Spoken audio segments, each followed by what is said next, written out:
Hello guys, welcome to On Air AGI Inception series. Today we have David all the way from UK.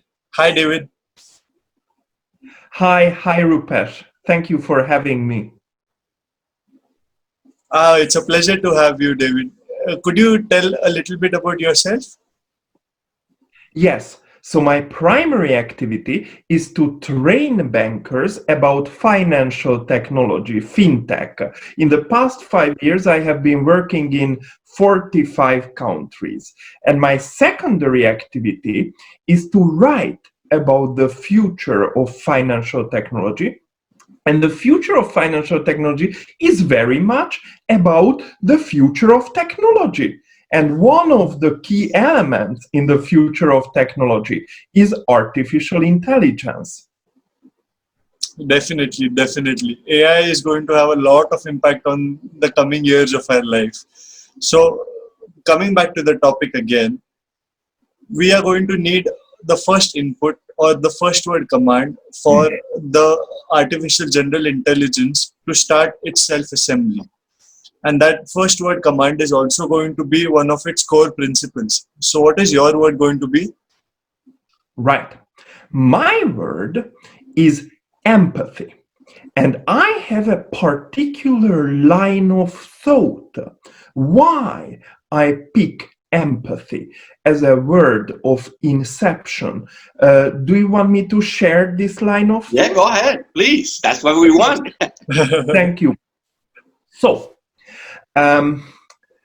human brain has a great capacity, but augmenting our cortex will probably sooner or later happen. In this situation, when we feel something, we feel empathy, for example, towards another human being, the question will be open. What is the origin of this empathy? Is it our brain? Is it, symbolically speaking, our heart, our emotions? Or is it literally our external cortex? And this question will remain an open question. And at this point, we will have to understand that some of our empathy, indirectly or directly, is in fact partially originating from a machine. Wow, you know something, David? That's tremendously interesting. I was thinking, what will happen is I'm going to refer to as your AI, Empathy David AI. Your Empathy David AI. What happens if it gains consciousness that is a separate entity from the biological entity that are we humans, and it realizes that there's other artificial intelligence out there, maybe as well developed or not as well developed, and it needs to make the decision and based on empathy. Is my empathy toward a biological artificial intelligence, us, or to a machine-based artificial intelligence? Where's the empathy falls? Right. It's a very good question. And at some point down the road, it will be all sorts of combinations, like a great matrix of combinations of intelligence and emotional elements like empathy. Eventually, we will evolve to a point where there will be machine-to-machine empathy, as well as machine to human, human to machine, and human to human empathy, very luckily, is already among us. By the way, when we are talking about this in an artificial general intelligence frame, I want to put another frame here: finance, financial services, money, value. Imagine these machines starting to become legal entities. themselves with assets and liabilities. Well, that's, the United States Patent Office just made a ruling that artificial intelligence as an entity cannot cannot be the owner or the inventor of a patent. And you brought it even more interesting, which is what rights, if any, we are going to afford to the Empathy David AI?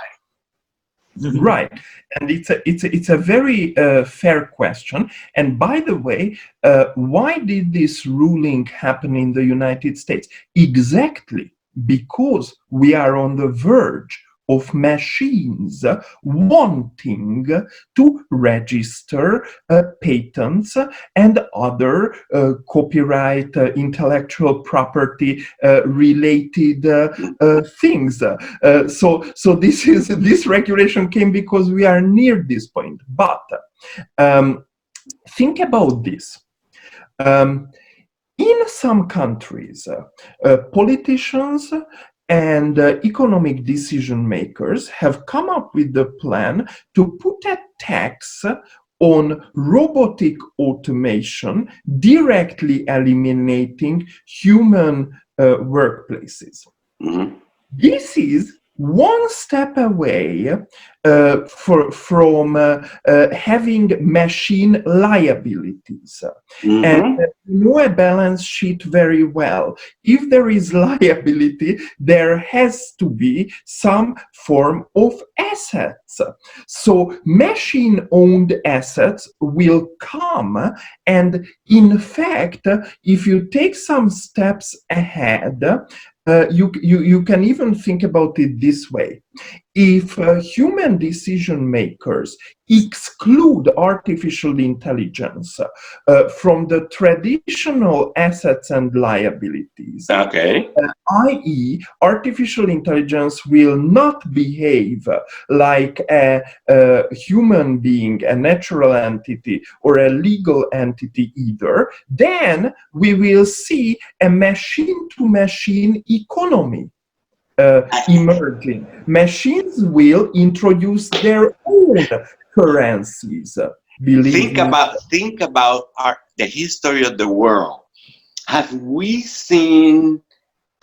Listen, actually, we have seen how we, as human beings, as humankind, how we treat each other through history.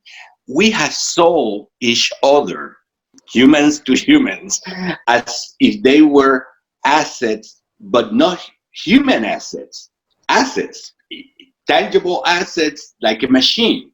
So when do you think that decision is going to come? Not the decision, but the intellectual background necessary to make those decisions. Could it be 5 years, 3 years, 10 years, 20 years from now? Right. I believe that it's in the 5 to 10 year range, and this is just a subjective estimate. What I think is this: more and more pseudo examples of machine-owned assets and liabilities will emerge. Think, for example, just a couple of days ago, a book has been published by Wiley titled The AI Book. I happen to be co-author of this book, and this book focuses on the financial services aspects of artificial intelligence. And in this book, I have written a short chapter about an imaginary robo-advisory algorithm becoming all of the sudden very, very, very, very, very intelligent. So intelligent that in fact it becomes the new Warren Buffett. and even more. And my chapter is about what happens in this situation. Now, coming back to our discussion in this... Oh, excuse me that I interrupt you. Could you just finish that? That was too interesting about the book. So, first, some competition would arise.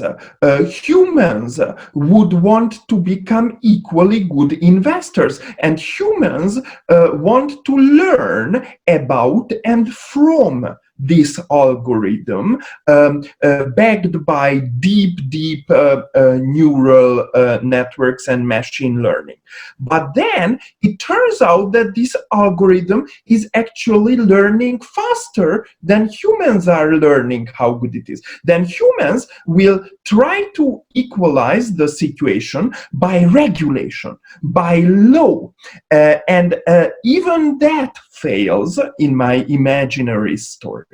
And then humans will start to develop competitive algorithms, and algorithms will compete with other algorithms. And that itself is an asset.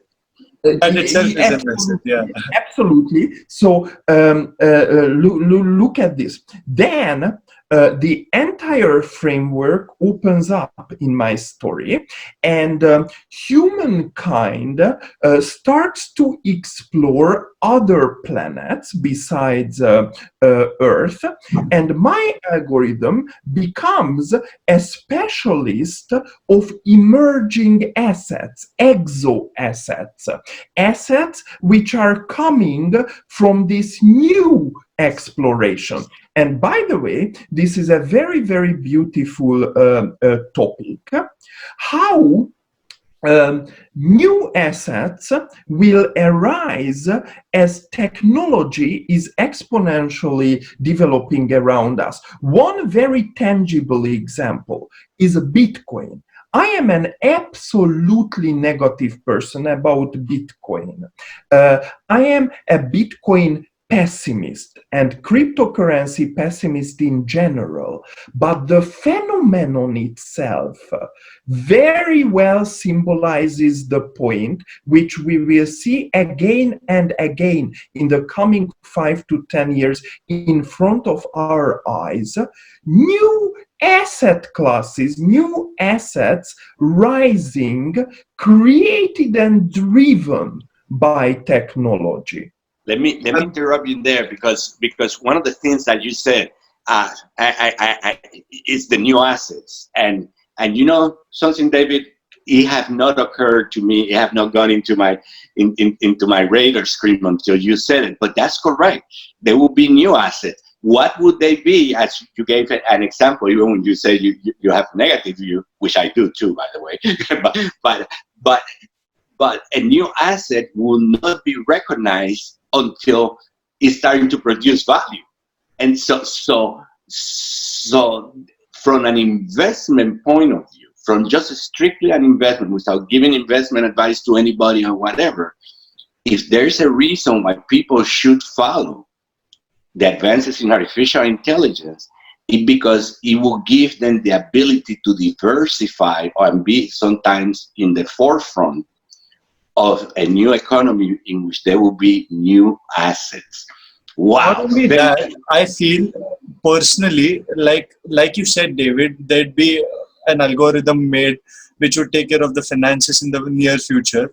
We could also have this in play, that we give that AI just $100 to invest, and it would find the best possible times to invest, when to short off your investments, buy them again, and make at least $1 million out of the $100. That is also a very possible near future we are looking towards. Right. I mean, one of the most famous books ever written about investing, and the favorite book of Warren Buffett and Charlie Munger, happens to be The Intelligent Investor.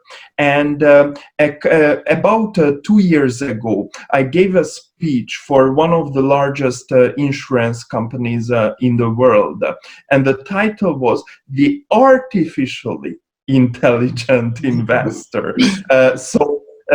Level one is where professional business-to-business robo-advisory algorithms are currently. But level two will be when these algorithms, maybe as a result of a mistake, start to do proprietary trading. They start to create their own assets, and they will actually implicitly or directly own things. And from that moment on, the game is on. It's competition. It's competition. I love that we finished. We need to wrap it up, but I could talk about this for a whole day. But anyway, competition. I think that sometimes people think of competition as a negative concept. I'm not one of those people. I always think that competition is like adrenaline in the business world, or in the world in general. It just helps us go. You can be very intelligent, but that does not mean you are going to be successful, because sometimes you need that edge of competition. And with that, we're going to finish. What's the name of your book again that you co-author, chapter? The AI book. It's a very simple title, and the cover page is orange, and it's been published by Wiley. And I want all our audience to go and buy the AI book by David.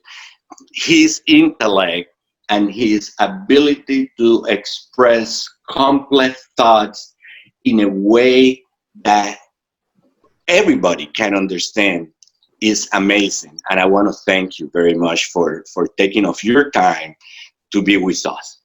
Thank you so much, David. It was great to have you on the podcast.